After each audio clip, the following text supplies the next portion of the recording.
And then scored on this play. A beautiful call. The pitch back to Greg Pruitt. And then Greg, who can pass on occasion, hitting Brian Duncan. Touchdown, Cleveland assumed a 7-0 lead. And then the New England Patriots, despite the absence of Gray and Hanna on the left side of the offensive line, constructed their own march after Cleveland had missed a field goal attempt. And Grogan hit Cunningham with a bullet to tie it up at 7-7. After that, the home opener for the 49ers. It turned out to be instead a day for Nat Moore. Right here, 49ers leading 6-0. Moore being used in the backfield. Swing pass from Greasy. Try to find a San Francisco defender. A sheath of Dolphins in front, and it's a touchdown. Miami leads 7-6. San Francisco moved ahead 9-7. But again, reverse. Greasy to Nat Moore. He goes around the right side untouched. How he can fly. And so Miami 13-9. Again, San Francisco fought back, leading 15-13. What then? Greasy to Nat Moore, all alone. This play good for 73 yards in all. Touchdown. The extra point no good. Miami went on to win it 19-15. Moore, 7 catches, 145 yards. He scored 2 touchdowns. Oakland at Pittsburgh. River Stadium, capacity crowd. These two great teams going against one another, but a tough day for Terry Bradshaw. Witness this, one of the many Oakland retreads. Pat Toomey, prior stints, long-term at Dallas, short-term at Buffalo. Sack, and again, watch Toomey fight off Ray Pinney, number 74. Sack. 5 times in all, Bradshaw was sacked. Lost 51 yards, 3 times intercepted. The score, Oakland 6-0, and then this. Errol Mann. Watch this shot. Beautifully taken. The upright split. 41 yards. Good. Errol Mann, another of the retreads. And then this. A punch through for 9 yards. Touchdown, Mark Van Egan. That made it 16-0 Oakland. But you know the Steelers. A great team. A team that won 2 Super Bowls in a row. A team with comeback capacity. And so look at this. Terry Bradshaw lofting one to his tight end, Benny Cunningham. Now, 52 can't down him. Skip Thomas couldn't down him. 43, Atkinson couldn't down him. Cunningham goes in for the touchdown, 16-7. And that's the kind of aggressive play Chuck Noll has been looking for from that huge young tight end.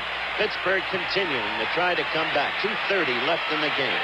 Bradshaw is looking for 43, the speedster from Grambling, Frank Lewis. Lewis all alone, drops the football. Pittsburgh can't come back now. So Oakland wins it 16-7. The Raiders haven't lost in the regular season since October 3rd last year.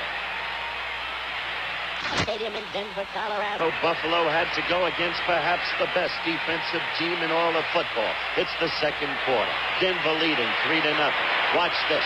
A fumble caused by Dan Gillett, the linebacker. Picked up by Bo Cornell. Never noted for his speed, but this time there's no one in the way. Bo goes in. Buffalo led 6-3. Midway in the second quarter with that the score. Quickly, Denver reacts. Watch Craig Morton. He'll roll out, and he'll sweep in. 5 yards. Touchdown. Denver went ahead 10-6. They wound up trouncing Buffalo 26-6 last week. They beat the Cardinals 7. Too, Frank. He had plenty of time to throw. Look at him. They're pushing him on the outside. Oh, right in there. Pretty well covered by Prentice McCray. McCray let him get out in front of him. McCray being the smaller of the two. Back route brings Cleveland to within 3. So Cleveland, a very well-disciplined ball club here in the second half, has moved back into the ball game. We'll be returning in a moment. Brandon, as he is watching here, come in. There is number 38. Hit him from the side. Ball bounced just right for Cleveland, and we do have it turned around. Cleveland offense, very well disciplined in that third quarter against the New England team, a very fine defensive team. Brian Sipe wants to quiet down a crowd of nearly 80,000 here at Municipal Stadium. The toss goes to Greg Pruitt. Pruitt in a lot of trouble. There's a man wide open. Oh, it's Reggie Rucker out of the end zone. Oh, wow, that was pretty. I got to tell you, Pruitt threw that football. And it was a great call by Brian Sipe.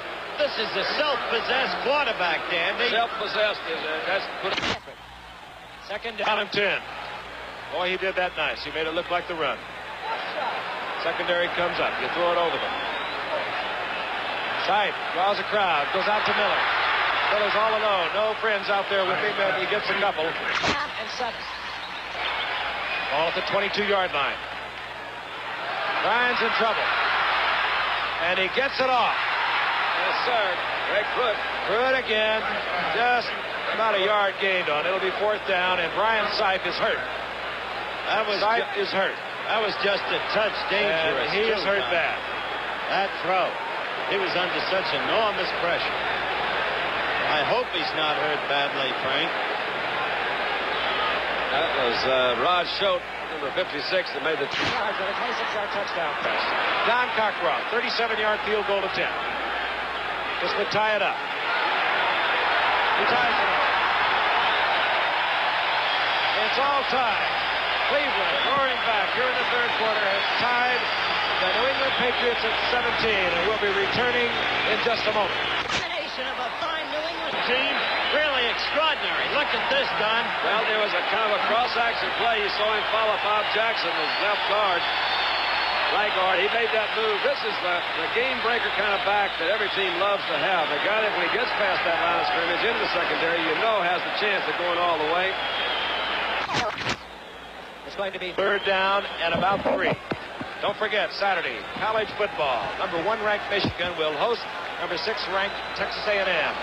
Other regional games, consult your directory for the game in your area. Most of the nation, however, will see Michigan, Texas A&M. And then that will be followed by Pele, his last performance in this country. What a great athlete. On 3rd down. Sipe. No place to put it. That's right. Oh, and he pays pressure. Oh, and this is blocked. This is blocked, and New England will have possession at the 40-yard line. Number 56 for the New England Patriots. Hustling in there. Rod Schote, and he's been all over the field tonight. Well, that's what happens when you have 2 good football teams facing one another, each understanding the importance and value of the special team. Here's the block. Looks like he kicked it low to me. And he hit his own player. Actually, it was good penetration right there in the middle. You see him pushing back. Robert Jackson, number 68. He's blocked. Defense. Grogan with his rollout. Wants to run. Nowhere to run. Good defensive play, Charlie Hall. Fantastic defensive play. I think he committed 8 seconds to choose. Oh, nobody. Goes for Francis. He got it. Oh, yeah. He finally threw to the tight end, Yes, he and did. long overdue. Frank, beautiful job, I thought, by Grogan in allowing Francis to clear back from the backside of that end zone. He kept giving ground, kept giving ground. I thought he had Cunningham open up to begin with. He sends Cunningham, you see out of the back of his backfield. He's open for a short while out there. You see him move on the outside. Didn't have to move back as much as I thought.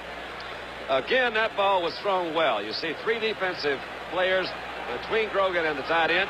Not anything fancy. That's going back across the end of the...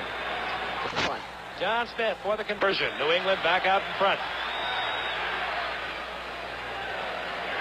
And New England extends their lead over the Cleveland Browns 24-17. We have 7 minutes and 28 seconds remaining in the game. Down there on Monday Night Football running the post pattern. Look at it isolated, Dan. Okay. That was right in there. He's beautiful. He knows how to use his body. Keep that defender off. I think the little fake to Pruitt helped a lot. Still worrying about Cleveland next Sunday. 1st and 10 at the 13-yard line. He's got him open again. Got a man open. Overthrows. Yeah. The flag is down. Bob Howard said he didn't do anything. He was jumping up and down when he saw that flag fly. Frank, that was I think they're calling it that he interfered with Rucker. I thought the one was open was going to be Logan out there, though. There it is. An automatic 1st down. Let's take a look at Rucker. All right, he's Bob starting Howard. back in. Excuse me, Frank. A little of that motion. He's playing with him. Rucker can't run his pattern. Shall we dance? So he danced. How we dance. You can give Potential.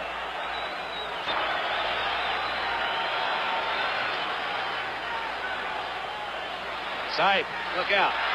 Lots of pressure, and There he he gets is. it away in a minute. Oh, yeah. Come on, it's Oh, way yeah. through it. What a move that sight did back in the backfield to get away. He had a blitz coming in from Pete Barnes. Stepped outside. Casually found Pruitt wide open all alone over in the end zone. That's what you call a quarterback with some guts, a quarterback with some class, a quarterback with some self-control. Control, I think, is I'll buy that one right there. This is a kid who connected on 26 passes against Cincinnati a year ago. Let's look at it again. All right, you'll see right coming up the middle, Sam Hunt. He dodges Hunt. I thought it was Barnes, but it was Hunt that had a clear shot at him and missed. Cockcroft ties it up. And how about Greg Pruitt? He scored the first touchdown with the pass. He gets this one on a pass reception. We'll be right back. Let's look at it again. Charlie Hall stepped right in front of it. Right ahead of Russ Francis, and Cleveland, with 2 minutes and 11 seconds, is in great field position. All right, you're going to see Charlie Hall again. He got him by the shirt, and they didn't see that. Joe Jones was right in Grogan's face, number 64. The ball was poorly thrown, obviously. It was too short. But give Joe Jones a little assist in the interception for being right in the quarterback's ball face. On the 27, 1st and 10. Greg Pruitt over the right side. Hit there by Steve Nelson. Forrest Greg looking here against it, but it inevitably happens. And that's what they're threatening.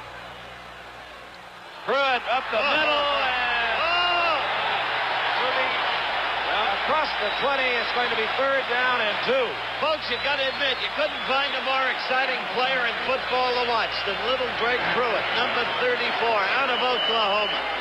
All the raps against him when the Browns drafted him. Too small to play in this league. Had to be brittle. Couldn't withstand the tackles of the great big ones who would go at him. Instead, you find a youngster with immense durability and immense strength for his size and immense elusiveness. He is a player. He was runner-up to the Heisman Trophy his senior year. I can't remember who won. Johnny Rodgers? I don't know. And Brian Seifel used one of his 2 timeouts that he has remaining. 2. And the ball is on the 19-yard line. Miller gets the call. He will not get the first down. 4th down, that will produce Cockcroft. That's right. And Cockcroft himself is another of those NFL stories. Last year, all mixed up. Had to do both the punting and the place kicking. Sometimes didn't know which shoe he even had on. And 37-yard attempt. It's pretty. Oh, that looks good. This game is not over. New England has 55 seconds. They have 2 timeouts with which to work. Absolutely. Painful spin to memory. Heavy spin to price. And there ain't no instant replays in the football game alive. Hot dog is. That is great college stars. Greg Pruitt has done most of the offensive work for Cleveland tonight. Nice kick. Oh, beautiful kick. Cockcroft. Oh, no, he's going to Claiborne will run it out. And he does a good job getting out to the 18-yard line. Only sacrificing a couple of yards. 87 to go right now. Good pressure, and he gets it off, and it's complete. It goes out to Ike Forte. He'll remember First down. That was Sam Cunningham, brother. Running out of the backfield. He'll remember that underthrown pass to Charlie Hall. They had only minutes left in the ball game. You just can't afford that kind of mistake. Better to go into overtime. Absolutely. Clock is started. Rogan back. That was a good. Stops the clock. The attempt to number 39, Sam Cunningham.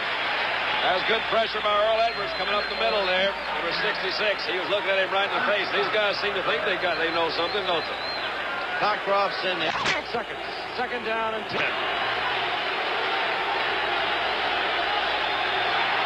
Rogan. Francis is open down the middle. Forte. Out of bounds, Forte. That's it, my boy. And you kill the clock out of the 48-yard line. All right. Ambrose forced him out of bounds. And now we are seeing Smith getting ready for New England. John Smith. 21 seconds. Now I think you can look for your Russ Francis. He was open. England has 2 timeouts. Ball at their own 47-yard line. Grogan out of the flat to Cunningham. I thought he went out of bounds over there. That's walking that tightrope. 14 seconds. Let's look at it again. He got all he could get out of it, and then he stepped out of bounds. Here it is. Well, he's trying to get as close to that sideline as he can to stop the clock and move it down there. You see Cunningham almost backed up out of bounds. That's pretty close. You know, you're talking about that NCAA football. They got a guy down at A&M, Tony Franklin, who kicks barefoot, who's kicked a 64 and a 65. They're playing Michigan this coming Saturday. They may need him tonight. Second down and 2. It means very little at this point. 14 seconds remaining. Grogan gets it off, and Forte doesn't handle. And that might have put him within field goal range. 10 seconds remain. Really down 2. 10 seconds remain. Still 2 timeouts, but again, academic. Good protection. Francis all alone. Russ Francis. Russ Francis gets in. Like the pressure's put on the shoulder of Francis, and they came up with it. Did you see number 74, Mike Sinclair, had him right in the face. Now here comes Francis. Francis had been running kind of free down that middle. Didn't get a very heavy chuck there at the middle of the line. Nobody around him. And look at the big fella take off. There's a slip tackle right there by Darden. And they got him down with 1 second left. He had to make a value judgment. Do I run for the sidelines or do I try to pick up the extra yardage? He went for the extra yardage. They've got 1 second left. We've got the kind of situation you can only have with great professionals at play. Mike Patrick will hold. John Smith will attempt a 34-yard attempt he hit earlier tonight on a 35-yard field goal. The clock will run out when the ball's in the air. Oh, it must be good. That is a professional. Oh, yeah. Oh, what a game. You couldn't ask for a better game than this. This is Monday Night Football the way we've had it. We go into overtime. There will be a 3-minute period. We will go into sudden death overtime that can go 1 full quarter. All situations exist as they would as if the game were starting. Each team will have 3 timeouts. We are in overtime. We'll be returning to Cleveland in just a moment. He can with a 35-yard attempt. And they don't want to risk a mistake. That's why they're putting him in. But it's still tough to understand, Frank. Now New England calls timeout. They want Cockcroft to think it over. Or maybe let Forrest Gregg have a second thought himself. You know something, Don? Back to him. It's only second down. They're going to run it out. I'm a little surprised. Forrest supposed to have babysitter problem. Forrest Gregg's choice. They go with the field goal, a 35-yard attempt to end this game on second down. Forrest Gregg is a great coach. He is a great coach. The way it turned out. What a football game. Wowee. Beautiful game. And Cleveland battling back. Oh, that is really exciting. New England had taken a 17-7 lead at one point. Cleveland played disciplined football both offensively and defensively. The fans pouring onto the field as Mike Cockcroft ended it from 35 yards out in sudden death with a 30-yard field goal. And there he is, a very cool customer that Forrest Gregg had all the confidence in the world in. Put him out there on second down, and he did his job. And so in the long run, Frank, before the panic closed, it was a battle of 2 great